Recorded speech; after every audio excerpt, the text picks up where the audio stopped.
Magandang hapon po sa inyong lahat. Ayan. Meron naman tayong pasyente, no? Pero tungkol na po ito sa sakit. Pero before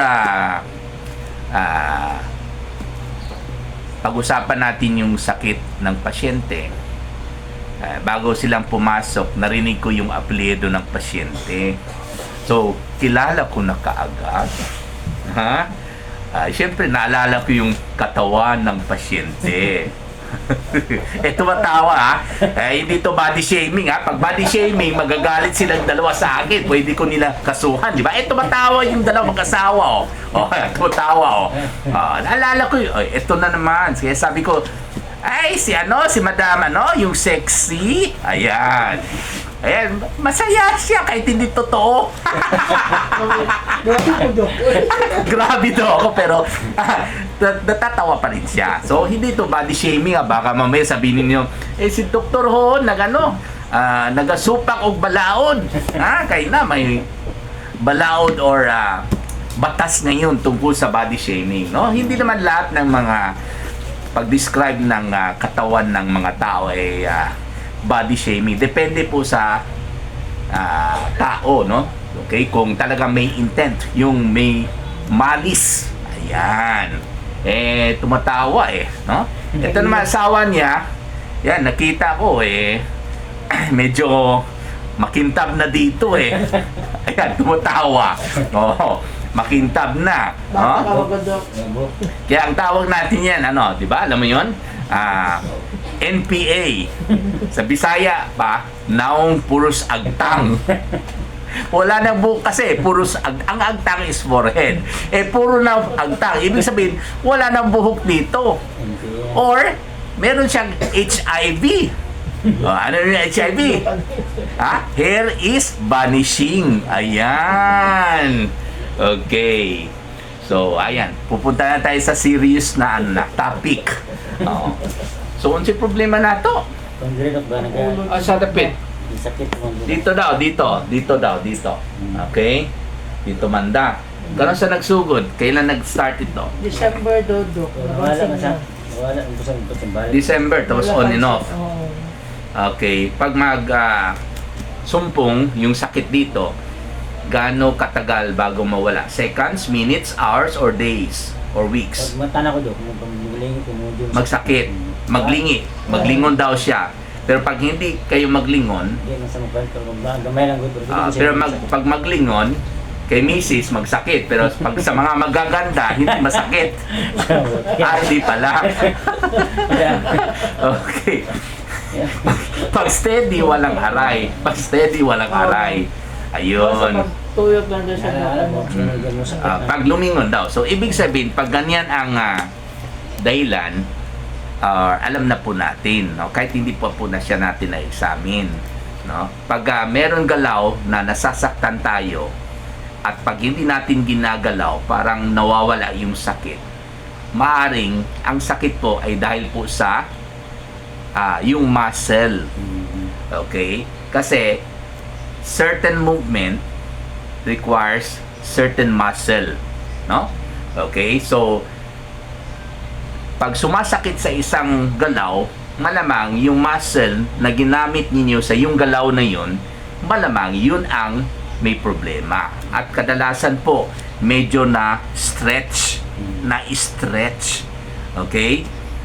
Sa Bisaya pa murag na binat, nahila. Okay? Bakit nahila? Siyempre, kadalasan, habang nanonood ng TV, sa katagalan, ang TV na ang nanonood sa kanya, no? Nagkasagaran. Magtanaw TV, pagadugay, ang TV na nagtanaw sa pasyente, kaya nag-aana naman pasyente, nakatulog naman. Ganon. So, pag ganon, ano nangyari? Yung muscle dito, siyempre, pag ganon yung ulo So, yung muscle, na-stretch. Ayan. So, kung saan po naka-attach yung muscle, syempre, ang muscle, dalawang points of attachment from the point of origin to the point of insertion. So, kung dito na-insert yung muscle, syempre, dito ang masakit kasi ang point of insertion is the point of greatest tension pag mahila. Kaya po, dito ang masakit. Yung attachment of the muscle to the bone of the skull. Ayun. So, syempre, alam ko, natatakot na naman kayo na baka high blood pressure na naman. Ay, hindi pala. Ay, baka kulang lang yung beer. Nagbe-beer na naman kayo. Gabi-gabi, di ba? Ilan beer? Tulo. Yeah. Man. Tulo, 3 beer. O sa'yo, Ah? upat pa na. 4. Okay lang sana. Pagkatapos ng isang beer kay Mrs. muna. Tapos pangalawang beer kay Mrs. na naman. Pangatlong beer kay Mrs. pa. Eh, di naka 4 rounds kayo. At wala ba kahit isa? Kaya pala nagrereklamo si Mrs. Kasi ning isa, wala. Kaya alam naman po natin pag uminom ang isang tao, talagang for adults ito ng konti pag uminom ng isang tao, tumitigas ang ari kasi ang alak sa umpisa stimulant po yan, hindi yan depressant. Pag sumobra, lasing na lasing, di depressant, tulog. Pero sa umpisa ang alak po ay stimulant. Kaya po maraming nagwa-wild sa mga kabataan makipagkita dahil sa messenger sa Facebook. Pag nandun na, isang shot lang, uminit. At pag may experience o karanasan, medyo magbasa ng konti na sa yung ilalim. Kaya, yun ang katotohanan. Really, Malis set aside. Kaya, marami nang nagkakaroon ng sexually transmitted disease ngayon. Kasama dyan ang HIV. Hindi yung hair is vanishing, yung human immunodeficiency virus na yun po ang sanhi ng AIDS. Kaya, ingat po kayo. Pag mag-inom kayo ng konti, although against ako sa alak dahil anti-God po ito, labag sa batas ng Diyos yan. Kasi ang alak po, papatayin ng alak yung laman ng brain. Papatayin yung brain cells. Papatayin rin niya yung liver cells. Alam naman po ninyo, patay dahil sa alak. Pero pag hindi maiwasan, well, I'm not condoning, sa bahay, inumin.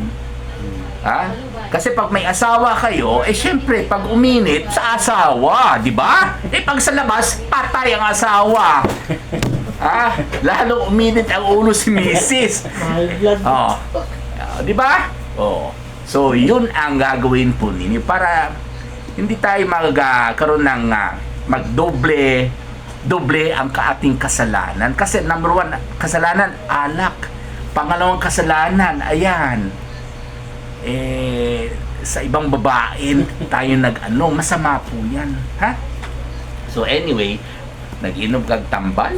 Wala po. So kunin ko po yung BP ninyo.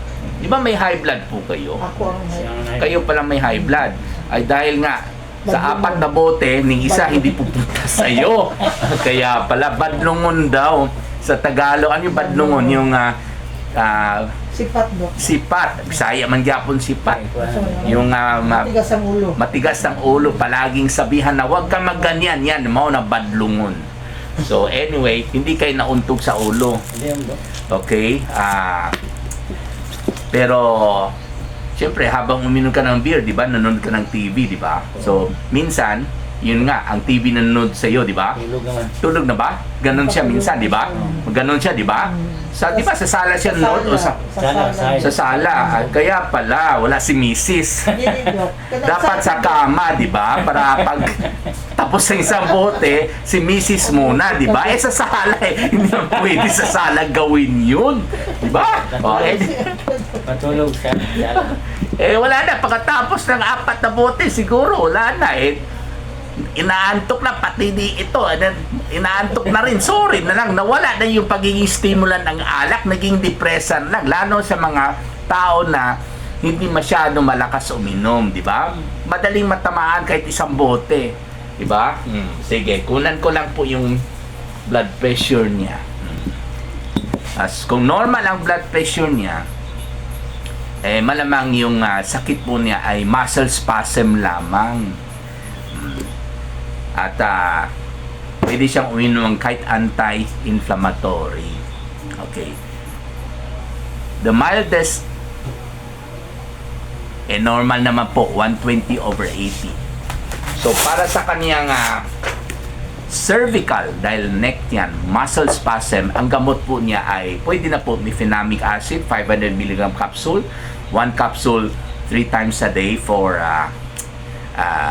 kahit 4 days. Pwede na po. Pero syempre, advice po natin yung pasyente na kung inantok na po siya, patay na po niyang telebisyon, di ba? Okay? So, pati cellphone da. Yan, si Mrs. reklamo ng reklamo di ba?